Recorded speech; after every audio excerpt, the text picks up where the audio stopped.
To už štvrti ruski hor, ktorý hostoval u Narodnej skupštini Republiky Srbiji na otveranju ješenskej bojarnji čascije i roboti, дзякуючи закладанню народні посланіці Олені Папуга, котра визначує, že to istočašnje i promocija ruskого narodu.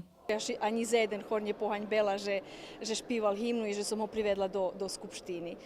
Okreme mi milo, że ludziom došle budzene, že bi tu vošli jak perše, že bi vidzeli Narodnu skupštinu Republiki Srbiji, že bi na koncu koncovi vošli do veljkej sali. Budu vam, že drugi nahodi vojz do veljkej sali, ani njet. Hoć to ľudze už u poznih rokoch, oni vyhasnovali, da povem, svoj životni čas i prezveli probi i vežbi. Prišli smo i do tej fazi, že možeme otvoriti ješenske zašedanje Narodnej skupštini, to je bar veljka čest.